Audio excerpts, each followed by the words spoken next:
മണൽക്കടത്തിനിടെ police പിന്തുടർന്ന ലോറിയിൽ നിന്ന് ഭാരതപ്പുഴയിലേക്ക് എടുത്തുചാടിയ യുവാവിന്റെ മൃതദേഹം കണ്ടെത്തി.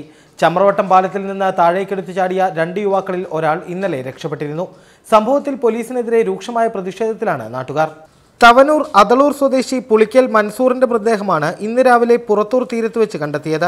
മൻസൂറിനൊപ്പം പുഴയിലേക്ക് ചാടിയ പുറത്തൂർ അത്താണിപ്പടി സ്വദേശി ഉമർഷാദ് നീന്തി രക്ഷപ്പെട്ടിരുന്നു.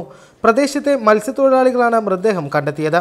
പോലീസും ഫയർഫോഴ്സും നാട്ടുകാരും ചേർന്ന് ഇന്ന് തെരച്ചിൽ പുനരാരംഭിക്കും മുമ്പായിരുന്നു ഇത്. ഇന്നലെ റെഗുലേറ്ററിന്റെ ഷട്ടറുകൾ തുറക്കാൻ സാധിക്കാത്തതിനാൽ രക്ഷാപ്രവർത്തനം ദുഷ്കരമായിരുന്നു. ഇന്നലെ രാവിലെ ചമ്രവട്ടം പാലത്തിന് സമീപം മണൽവേട്ടയ്ക്കിറങ്ങിയ പോലീസ് സംഘം അമിതവേഗതയിൽ കുതിച്ച മണൽ ലോറി നരിപ്പറമ്പിന് സമീപം വെച്ച് തടഞ്ഞിരുന്നു. തുടർന്ന് പരിശോധിക്കാനൊരുങ്ങവെയാണ് മൻസൂറും ഉമർഷാദും പുഴയിലേക്ക് ചാടുന്നത്. നല്ല ഒഴുക്കുണ്ടായിരുന്ന സമയമായിരുന്നു ഇത്. ഉമർഷാദ് നീന്തി പുഴയ്ക്ക് നടുക്കുള്ള മണൽത്തിട്ടയിൽ കയറി ഒഴുക്കു കുറഞ്ഞപ്പോൾ മറുകരയിലേക്ക് നീന്തി കയറി രക്ഷപ്പെട്ടു. പാലത്തിനടിയിലുള്ള കരിങ്കല്ലിൽ മൻസൂർ ഏറെ നേരം പിടിച്ചുകിടന്നെങ്കിലും പിന്നീട് കാണാതാവുകയായിരുന്നു. സംഭവത്തിൽ പോലീസിനെതിരെ നാട്ടുകാർ പ്രതിഷേധം രൂക്ഷമാക്കിയിരിക്കുകയാണ്. ഇന്നലെ റോഡ് ഉപരോധമടക്കമുള്ള പ്രതിഷേധ പരിപാടികൾ സംഘടിപ്പിച്ചിരുന്നു. പോലീസ് പിന്തുടർന്നതാണ് യുവാക്കളുടെ മരണത്തിന് കാരണമെന്നാണ് ഇവരുടെ ആരോപണം. എന്നാൽ നാട്ടുകാരുടെ ആരോപണം പോലീസ് നിഷേധിച്ചു. പതിവ് പരിശോധന മാത്രമാണ് നടത്തിയതെന്നാണ് പോലീസ് പറയുന്നത്. മറുനാടൻ TV, മലപ്പുറം.